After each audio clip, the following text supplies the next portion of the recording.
22장 15절 찾으셨으면 같이 읽습니다.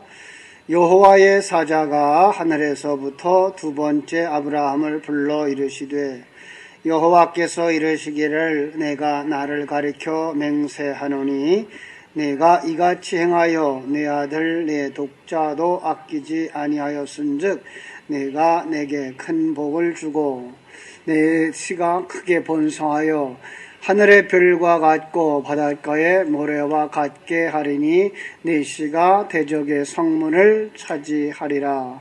또 내 씨로 말미암아 천하 만민이 복을 받으리니 이는 내가 나의 말을 준행하였음이니라 하셨다 하니라. 이에 아브라함이 그의 종들에게로 돌아가서 함께 떠나 브엘세바에 이르러 거기 거주하였더라. 이 일 후에 어떤 사람이 아브라함에게 이 말을 이어 이르기를 밀가가 당신의 형제 나홀에게 자녀를 낳았다 하였더라.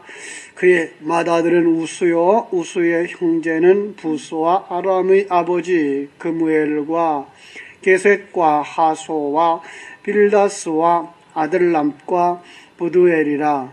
이 8사람은 아브라함의 형제 나홀의 아들 밀가의 수생이며 부두엘은 리브가를 낳았고 나홀의 첩 루마라 하는 자도 데바와 가함과 다하스와 마가를 낳았더라. 아멘.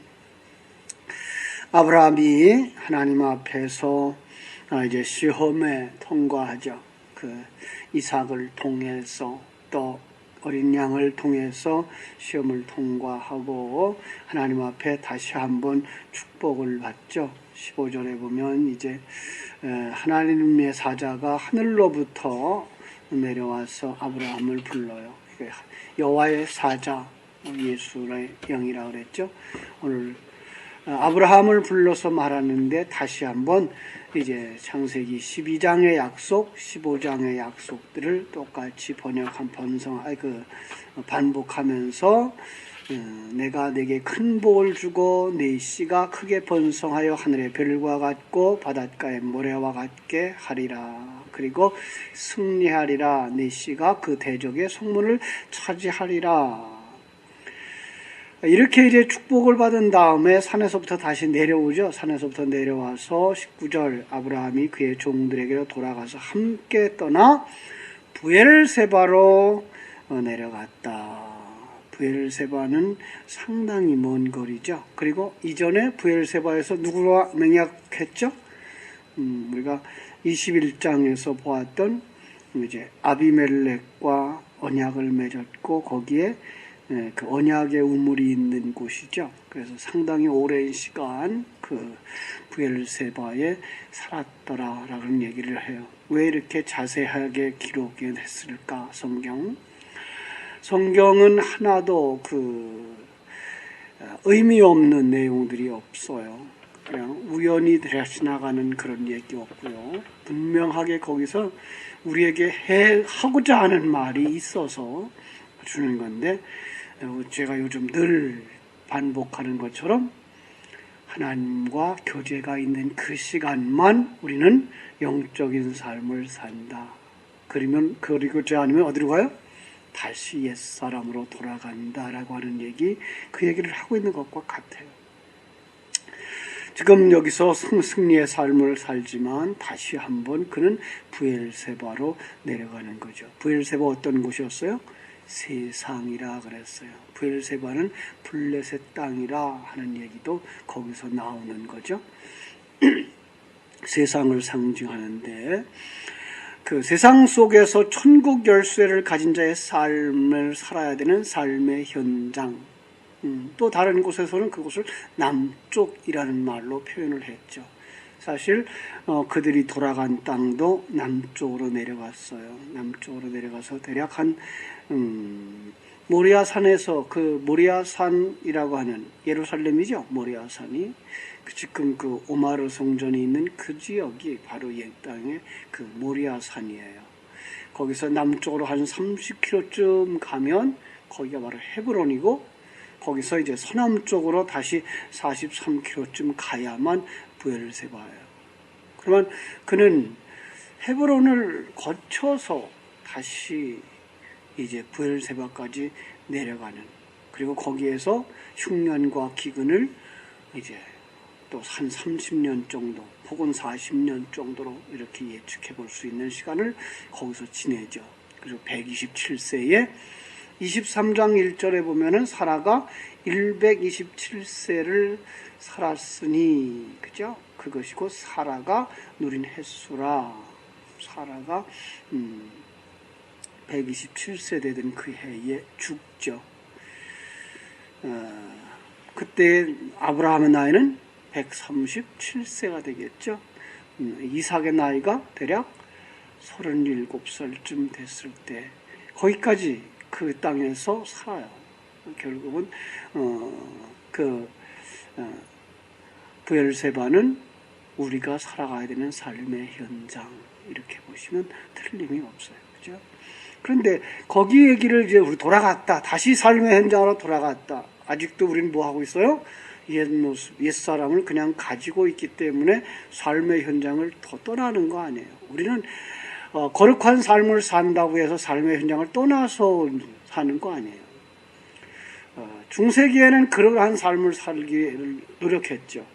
그래서 세상의 그 흉악한 자들과 격리되어지면 우린 거룩한 삶을 살 수 있을 거야 라고 생각했고, 세상과 울타리를 치고 살면, 그래서 수도원의 울타리가 상당히 높죠. 그래서 울타리를 치고 밖의 세상과 격리해서 살면 우리는 거룩하게 살 수 있을 거야 라고 생각을 했는데, 그러지 못해요. 사람들은 그렇게 살아도 육신의 정욕을 이기지 못해서 수도사들과 수녀들 사이에 이제 음행이 저질러지고 임신되어지고, 그래서 고아원의 원조가 바로 거기죠.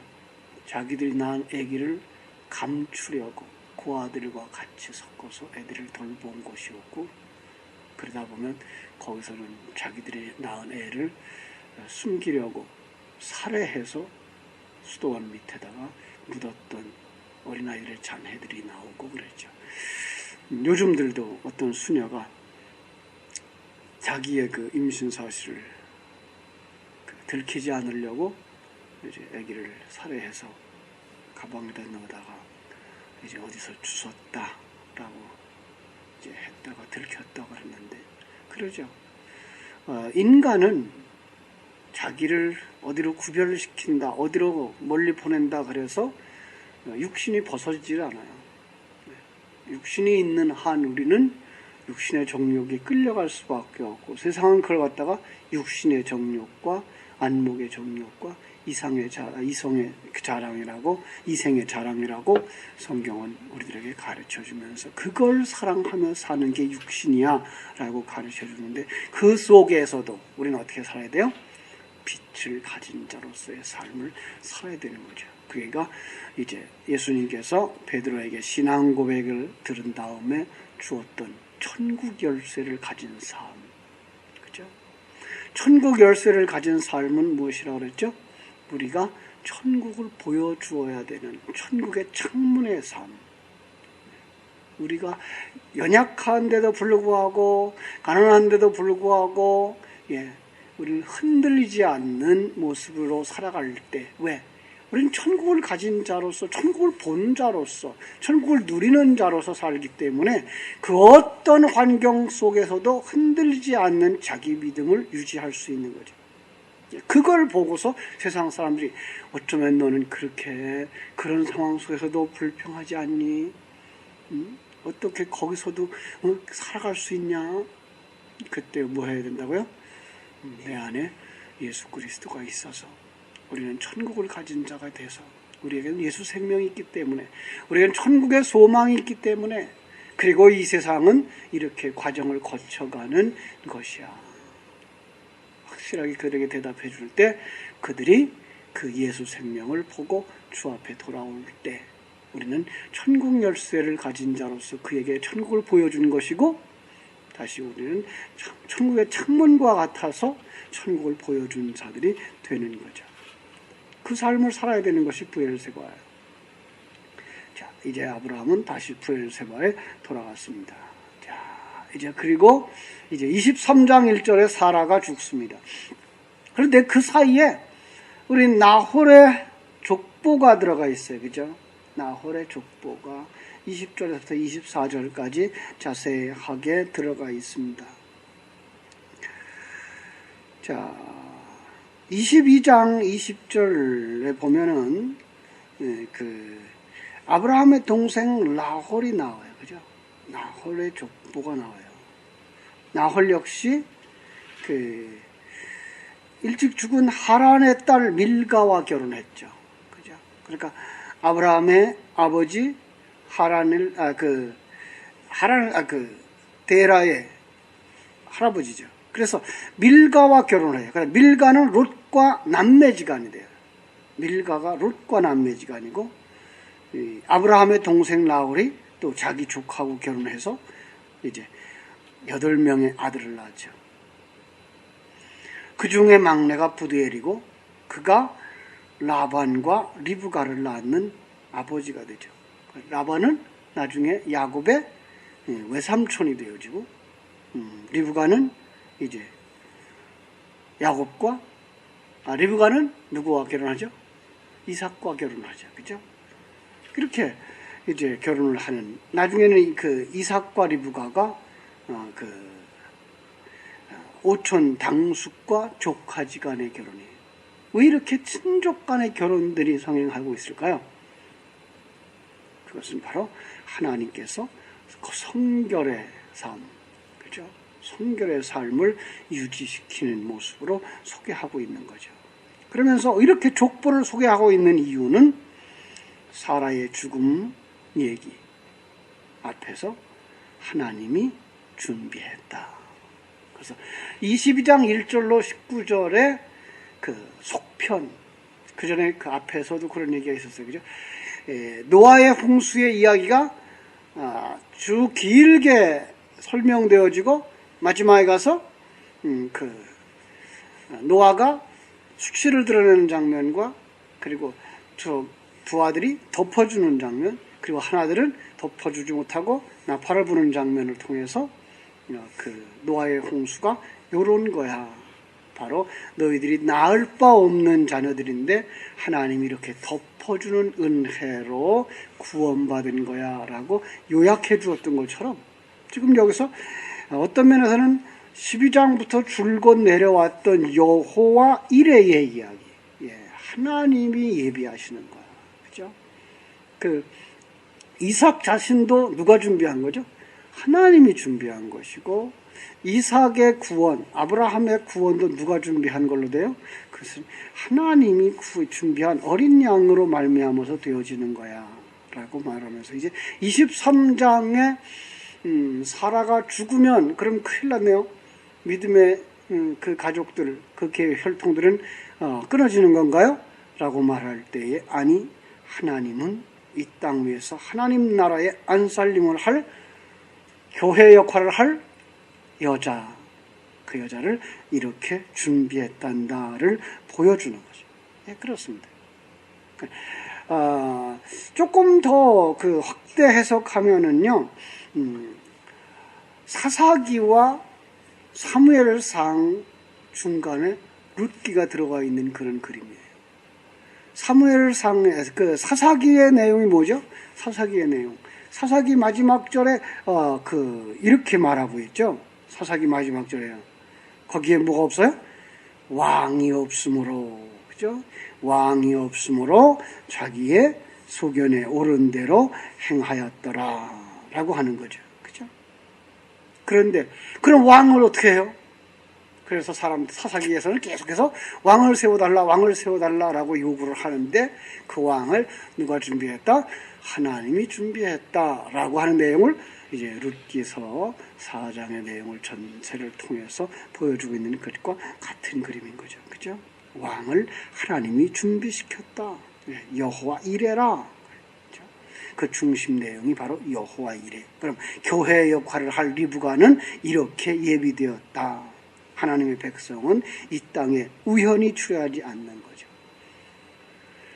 하나님을 구원할 예수 그리스도가 우연히 출현하지 않는 것처럼, 하나님께서 왜 예수 그리스도를 이 땅에 보내셔야만 했느냐? 바로 하나님의 백성을 구원하시기 위해서인데 그 하나님의 백성조차도 우연히 존재하는 것 아닌 하나님의 창세전 계획 그리고 하나님의 시간과 작정 그것이 바로 이렇게 실행되고 있는 거다라는 걸 가르쳐주고 있는 거예요. 그죠? 그 전능하신 하나님의 엄격하고 세밀한 계획 속에서 이제 창세전 그 시공 밖에서 완성된 하나님의 백성들 시간표에 맞춰서 이 땅에 태어나고 그리고 성령의 역사 진리의 말씀이 전파되어지고 그 속에서 하나님의 백성들은 내적인 부르심이 일어나고 그렇죠? 그 은혜를 깨달은 사람은 그때부터 진리에 목마른 삶을 살게 되고요. 예, 그렇습니다. 은혜 받은 자들만 성령 받은 자들만 진리에 목마르게 되어져 있습니다. 그리고 진리의 말씀으로 채우면 채울수록 자신의 죄, 세상의 죄, 죄값이 뭔지를 알아서 이러면 안 되는데 라고 하는 오호라 곤고한 사람이로다의 고백이 나오는 애통한 삶을 살게 된다고 지난 주일 설교를 통해서 우리가 말씀을 나눴습니다. 그렇습니다. 그럼 그 사람은 애통하면서도 거기서 뭘 발견합니까?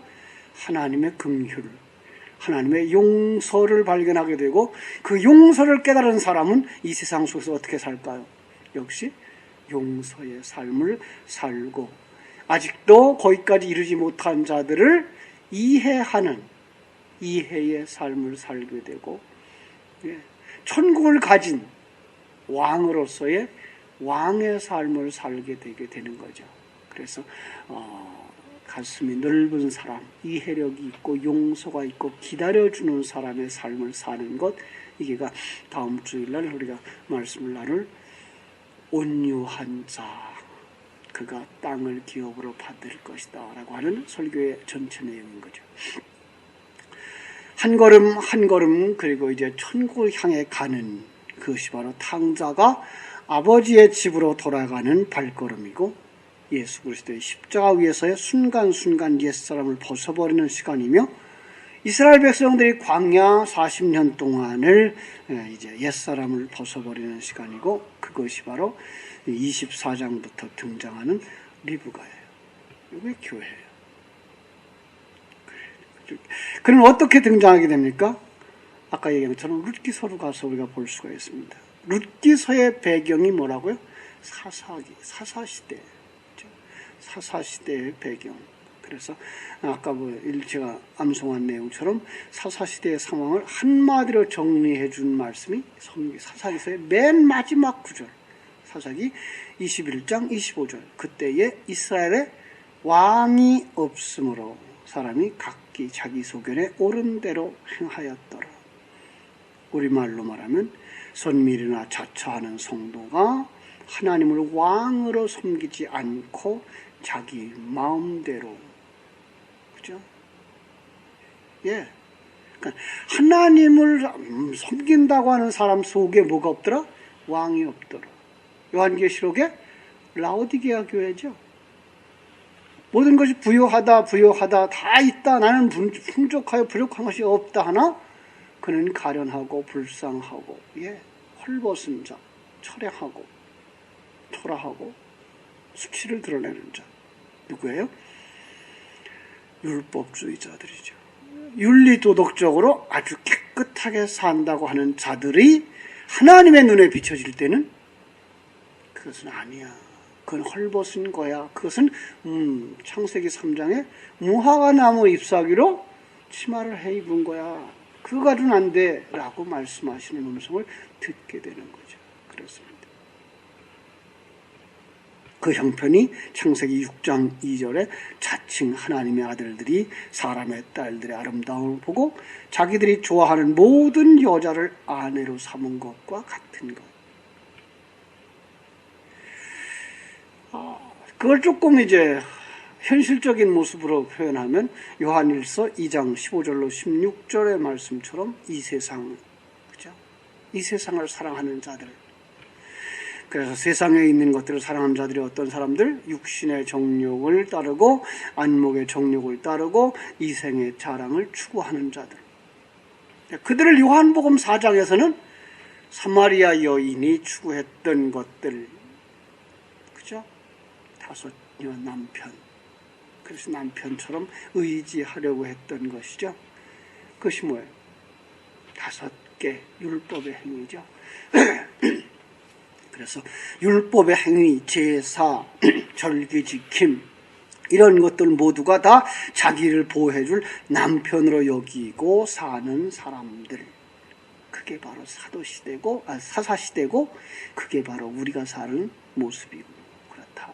그런 거죠. 그래서 사람들이, 이 세상에 소망이 없구나 하는데, 하나님은 아니, 내가 너희를 위해서 왕을 준비하고 있단다. 그게 룻기서죠. 그 룻기서의 4장을 한번 가서 볼까요? 룻기서 4장, 구약성경 룻기서를 한번 보시면요. 거기에 하나님이 어떻게 왕을 준비했는지 설명하고 있어요. 406쪽입니다. 룻기서 4장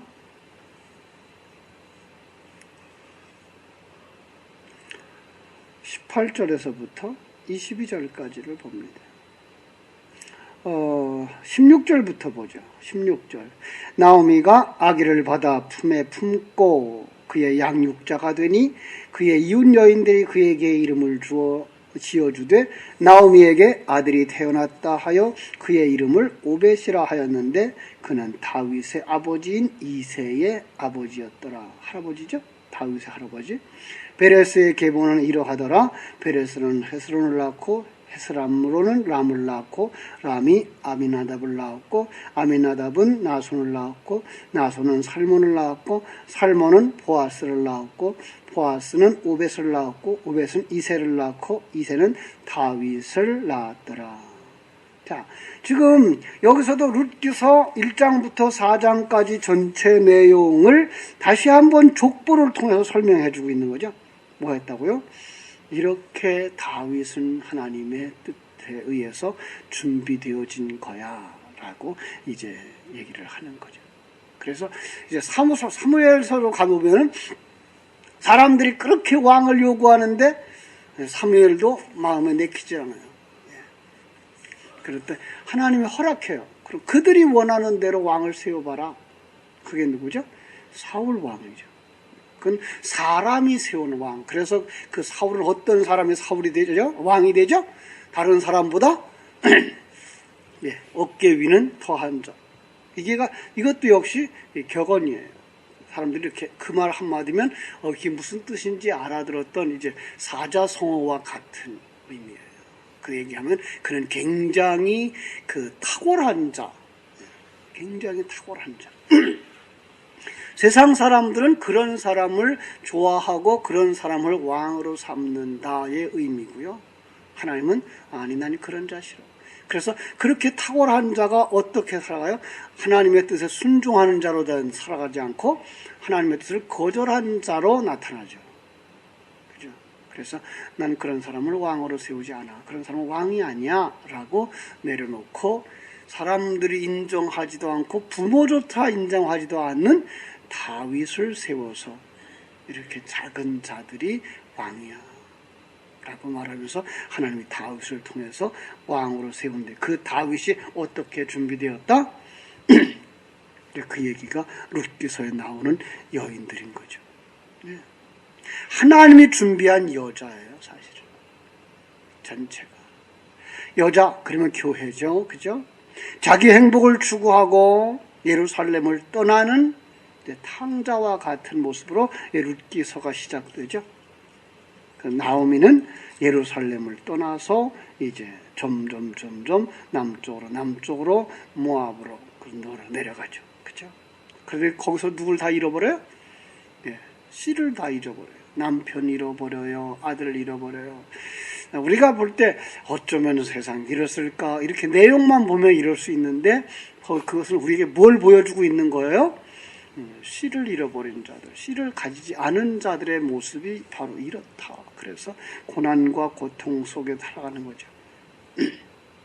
그런데 거기서 이제 나오는 여자가 나오미와 그의 며느리 룻이라고 하는 한 그 여성으로 나오죠. 사실은 그 둘이 다 아니다. 둘이 아니고 하나예요. 세상 속에서의 모습으로서는 두 사람입니다만은 하나님이 지금 뭔가를 의미해주고 싶어서 두 여자를 한데 묶어서 움직이고 있는 거죠. 그래서 두 사람은 하나예요. 그걸 어떻게 할 수 있다고요? 그것을 마지막에 룻이 자식을 낳았는데 누가 낳았다 그래요? 나오미가 낳았다 그래요. 같은 거예요. 한 몸이에요. 그러니까 여자가 누구를 낳는 거예요? 아들을 낳는 상황이죠. 근데 그 여자가 어떻게 상황을 펼쳐나가는지를 이제 볼 수 있는 거죠. 그죠?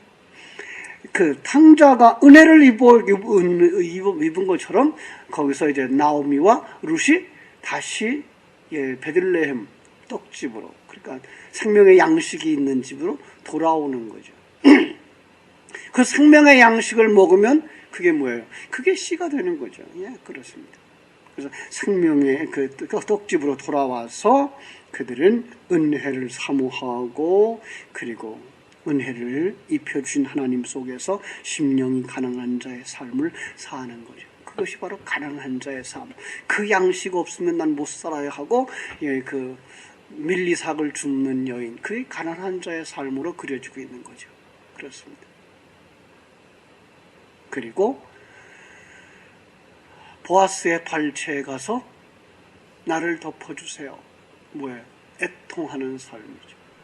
그렇습니다. 난 이게 없으면 안 돼요. 갈급한 삶이고, 그리고 이러면 큰일 나요. 죽어요. 나는 이러다가 안 돼요. 당신의 그 은혜로 덮어주세요. 그가 이제 애통하는 삶인 거죠. 바로 거기에서 하나님께서 그에게 이제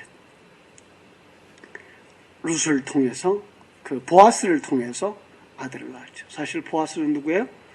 예수 그리스도의 상징인 거죠.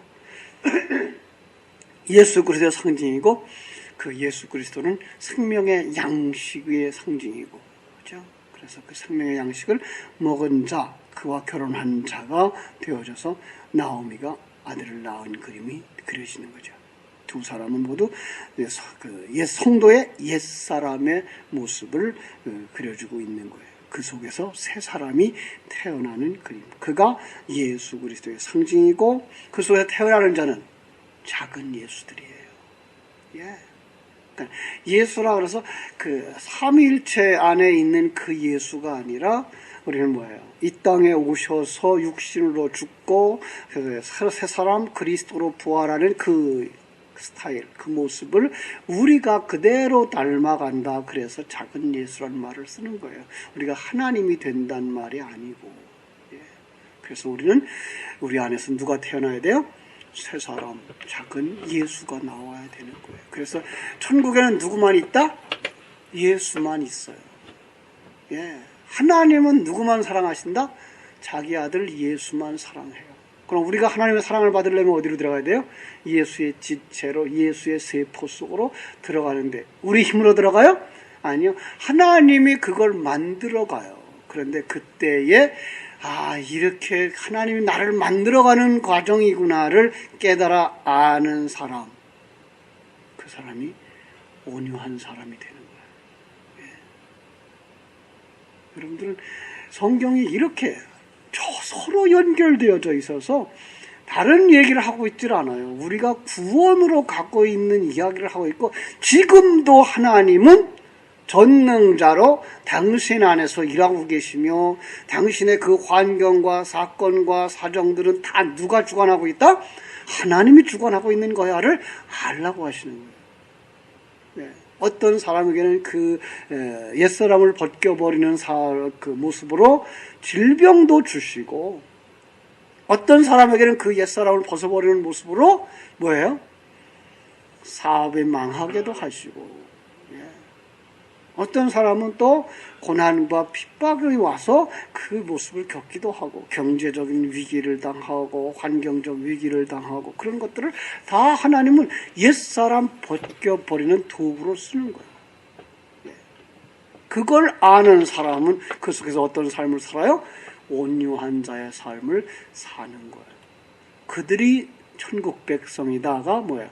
땅을 차지한다라는 얘기를 하는 거죠. 그렇습니다. 하나님이 준비하시고 하나님이 이끌어 가시고 하나님이 여러분 속에서 그 일을 하고 계신 사실을 깨달아 한다면 조급할 이유도 없고 정말 아픔도 우리가 다 견뎌낼 수 있는 거예요. 그래서 그 속에서 룻이 이제 나오미가 하나님이 준비한 아들을 낳죠. 그가 이새의 다윗의 할아버지, 그죠? 다윗의 할아버지고 이새의 아버지를 낳게 되는 모습을 볼 수가 있습니다. 그것도 바로 하나님이 예비했다. 그래서 다윗 왕도 하나님은 이렇게 예비하고 계셨던 거야 라는 걸 우리에게 가르쳐 주는 거야. 이 사실을 믿는 사람들, 당신이 리브가이고 이 땅 위에 살아가는 동안 우리는 누구로 살아가요?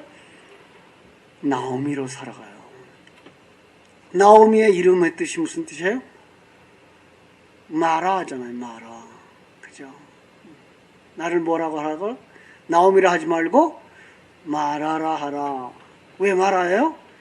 그 마리아가 쓰다는 뜻이고 고통이라는 뜻이고 그리고 예수의 십자가 주변에 있었던 모든 여자들의 이름이 마리아예요.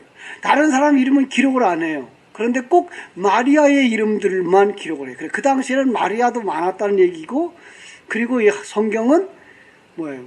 다른 사람의 이름은 기록하지 않아요. 마리아만 기록해요. 자기가 이 땅에서 고난을 당하고 있는 나그네인 것과 여자라고 하는 것을 고백하는 자들 속에만 누가 와요? 십자가가 세워지는 거예요.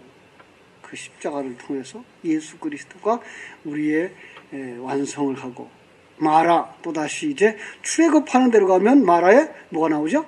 쓴물이 나오죠. 마라의 쓴물은 뭘로 달아져요? 던져지는 나무, 십자가예요. 똑같은 상징이죠. 그 마라가 단물이 되어지는 상황 그리고 그 마라가 나오미가 되어지는 상황, 우리 마리아가 구원받는 상황, 바로 이런 모습들이 성경은 전체로 이끌어가고 있는 모습. 지금 우리는 나오미처럼 살아갈 수도 있어요. 야, 나를 나오미라고 하지 마라. 기쁨이라 희락이라 하지 마라. 나는 뭐다? 지금 마리아야. 이렇게 되어지는 거죠. 그 속에서 정말 새로운 아들이 태어나요. 어디 있어요? 새로운 아들은? 여러분 속에 있는 속사람이죠. 그 속사람과 함께 오늘도 승리의 삶을 살아갈 수 있도록 진리의 말씀으로 충만히 채워지기를 주님의 이름으로 축원합니다. 기도하겠습니다. 하나님 우리 아버지